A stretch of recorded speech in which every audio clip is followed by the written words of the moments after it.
अस्सलाम वालेकुम। आज मैं आप लोगों को स्टॉक सिलेक्ट करने का एक स्टेप बाय स्टेप मेथड बताऊंगा। इस मेथड के जरिए आप ऐसे स्टॉक्स को पिक कर सकते हैं जो राइज कर रहे हैं और जिनका ग्रो करने का हाईएस्ट पोटेंशियल है। अब 6 महीने से 1 साल इन स्टॉक्स को रखने से अपनी इनकम को डबल और समटाइम्स ट्रिपल भी कर सकते हैं। ये एक इजी टू यूज मेथड है, लेकिन इजी उस सूरत में कि अगर आप इसको प्रॉपरली समझें और कंसिस्टेंटली अप्लाई करें। ये एक बैलेंस मेथड है क्योंकि इसमें स्टॉक के चार्ट को और फाइनेंशियल्स को इक्वल इंपॉर्टेंस दी जाती है, और ये एक ऑथेंटिक मेथड है क्योंकि पीटर लिंच ने अपनी book one up on wall street में इस मेथड को बहुत डिटेल में एक्सप्लेन किया है, और मार्क मिनरविनी ने अपनी book trade like a stock market wizard में तो एक एक स्टेप बताया है। इस मेथड के जरिए आप लोग नेट सोल जैसा स्टॉक जो 91 डेज में 248% राइज किया था, सिस्टम्स लिमिटेड जैसा स्टॉक जो 1.5 सालों में 432% राइज कर गया,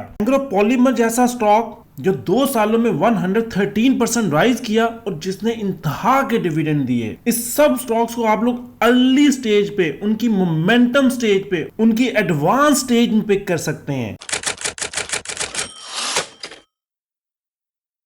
वीडियो में आगे मूव करने से पहले हमारे चैनल को सब्सक्राइब कर दें। हम जैसे वीडियो क्रिएटर्स के लिए सबसे बड़ी इंकरेजमेंट आप लोगों का हमारे चैनल को सब्सक्राइब करना और हमारी वीडियोस को लाइक करना है।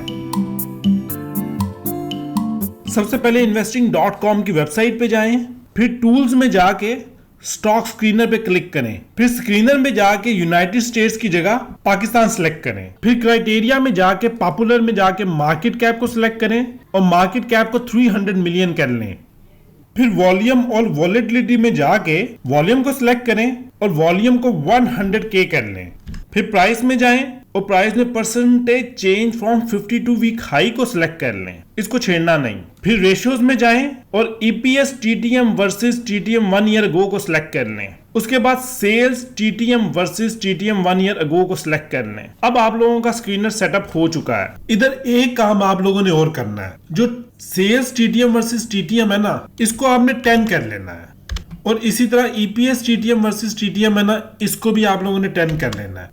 इसका मतलब ये है कि जो स्टॉक्स की सेल्स और अर्निंग ग्रोथ कम से कम 10% है ना, वो इस स्क्रीनर में आएंगे। अब आप लोगों ने इस स्क्रीनर को सेव कर देना है और इसको कोई भी नाम दे दें।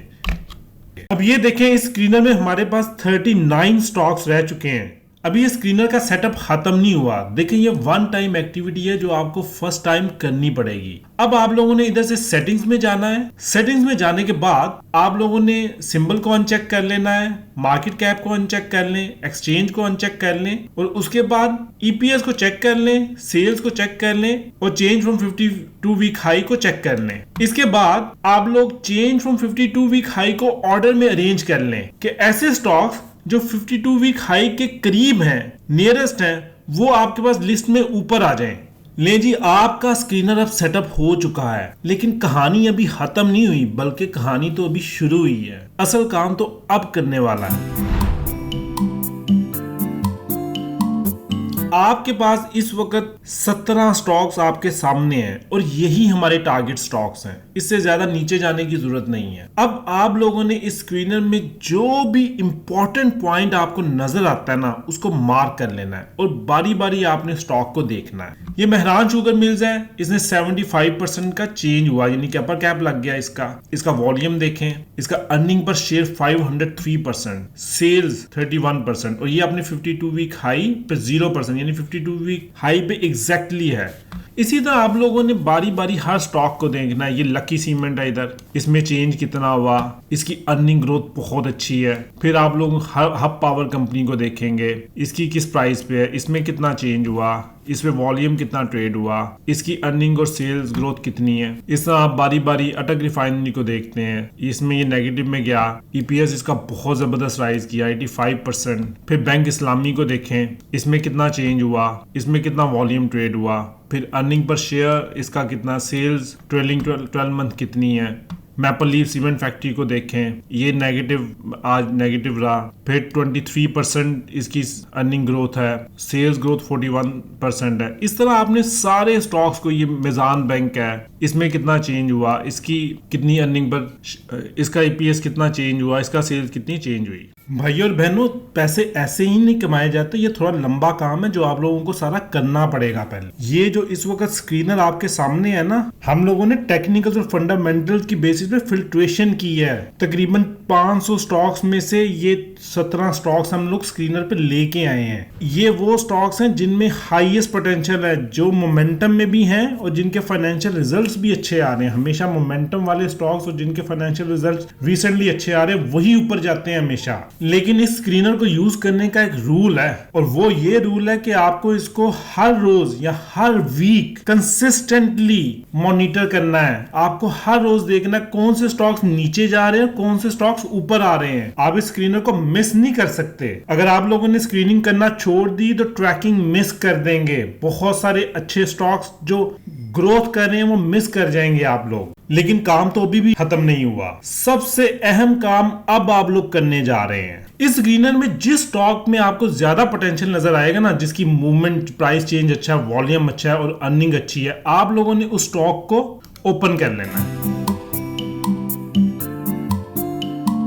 अब आप लोगों को सिलेक्टेड स्टॉक्स का डिटेल चार्ट एनालिसिस और फाइनेंशियल एनालिसिस करना है। चार्ट एनालिसिस के लिए मैं हमेशा ट्रेडिंग व्यू को यूज करता हूं। ये ट्रेडिंग व्यू पे मैंने एवेंसियोन का पुराना चार्ट ओपन किया। बेसिकली मैं आप लोगों को बताना चाह रहा हूं कि वो कौन सी चीजें हैं जो आपने चार्ट में ढूंढनी है। सबसे पहले आप लोगों ने ट्रेंड लाइन ब्रेकआउट देखना है। जहां जहां आप लोगों को रेजिस्टेंस मिले उस पॉइंट्स को आप लोगों ने ज्वाइन कर देना और देखना है कि ट्रेंड लाइन कहां बन रही है। उसके बाद आप लोगों ने रेजिस्टेंस को आइडेंटिफाई करना है और उसके ब्रेकआउट को आइडेंटिफाई करना है। फिर आप लोगों ने मूविंग एवरेजेस के क्रॉसओवर को देखना है। ये देखें, इधर 50 मूविंग एवरेज ने 200 को क्रॉस किया तो ये गोल्डन क्रॉस बना। फिर आप लोगों ने ये देखना है कि बाय वॉल्यूम्स कैसे हैं। इस तरह के बाय वॉल्यूम्स आने चाहिए कि बाय जो ग्रीन कैंडल्स हैं उनके बहुत बड़े स्पाइक्स बने। इसका मतलब ये होता है कि इधर इंस्टीट्यूशनल बाइंग हुई है, बड़े बड़े इन्वेस्टर्स ने इस जगह पे स्टॉक को बाय किया है। फिर इन बाइंग वॉल्यूम में कॉन्टिन्यूटी भी रहनी चाहिए। जैसे ही स्टॉक अपने रेजिस्टेंस को क्रॉस कर जाता है उसके बाद वॉल्यूम्स कम होना शुरू हो जाते हैं इस एरिया में। लेकिन स्टॉक जो है वो अपनी 200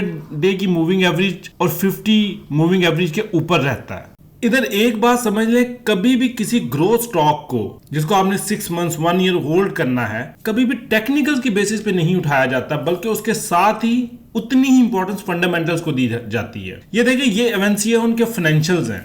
अब गौर करें तो हर साल इसके जो फाइनेंशियल्स हैं वो इंप्रूव कर रहे हैं। 23%, 40%, 31%, इधर ड्रॉप करके इधर 34% हो गए। आइडियली जिस भी कंपनी को आप लोगों ने पिक करना है उसकी रेवेन्यू ग्रोथ कम से कम 30% से ज्यादा होनी चाहिए और प्रॉफिट ग्रोथ भी 30% से ज्यादा होनी चाहिए। और इन सर्टेन क्वार्टर्स ये 100% भी ग्रोथ हो सकती है। साथ ही आप लोगों ने ये देखना है कि उस कंपनी की इक्विटी भी ग्रो कर रही हो, उस कंपनी के एसेट्स भी ग्रो कर रहे हो। लायबिलिटीज बहुत ज्यादा इंक्रीज नहीं करनी चाहिए कंपनी की। फिर आप लोगों ने ये देखना है कि कंपनी का जो ऑपरेटिंग कैश फ्लो है ना, वो नेगेटिव में नहीं होना चाहिए, वो पॉजिटिव होना चाहिए। इधर एवेंसियोन का नेगेटिव में गया था। और कंपनी के पास फ्री कैश फ्लो भी ठीक ठाक होना चाहिए। इस तरह एक एक करके आपने हर कंपनी का एनालिसिस करना है और उन कंपनीज को सिलेक्ट कर लेना है जिनमें सबसे ज्यादा मोमेंटम हो और जिनकी ग्रोथ सबसे ज्यादा हो। ऐसी आप 4 से 5 कंपनीज सिलेक्ट कर सकते हैं। आहिस्ता आहिस्ता जब आप लोग इस प्रोसेस को हर रोज रिपीट करेंगे तो आप में एक्सपर्टीज आती जाएंगी और आप बहुत क्विकली एनालिसिस कर लेंगे। और बहुत सारी कंपनीज का तो आपको पहले से ही पता होगा कि इसकी ग्रोथ क्या है, तो आपको एनालिसिस रिपीट करने की जरूरत नहीं होगी। लास्ट में मैं आप लोगों के साथ बहुत इंपॉर्टेंट पॉइंट्स शेयर कर रहा हूं, इनको आपने हमेशा अपने जहन में रखना है। नंबर 1, ग्रोथ कंपनीज बहुत रेयर होती हैं। साल में 1 या 2 से ज्यादा आपको ग्रोथ कंपनी नहीं मिलती, उसी में आपको 100%, 200% प्रॉफिट मिलता है। बाकी जो आपने 4-5 कंपनीज रखी होंगी उनमें किसी में 30%, किसी में 40%, किसी में 50% आपको प्रॉफिट मिलेगा। Number 2, regular stock screening is very important. ये डिसिप्लिन के साथ आपने कंसिस्टेंटली हर रोज स्टॉक स्क्रीनिंग करनी है। आप मिस नहीं कर सकते स्टॉक स्क्रीनिंग को। एंड नंबर 3, जब मार्केट बेरिश हो, मार्केट डाउन ट्रेंड में हो, तो ऐसी कंपनीज को प्रेफर करें जो साथ डिविडेंड भी दे रही हो और जिनकी वैल्यूएशन कम हो। बुल मार्केट में राइजिंग कंपनीज को प्रेफरेंस दें। वीडियो को लाइक करें और शेयर करें, हमारे चैनल को सब्सक्राइब करें ताकि आप लोग हर लेटेस्ट वीडियो को देख सकें।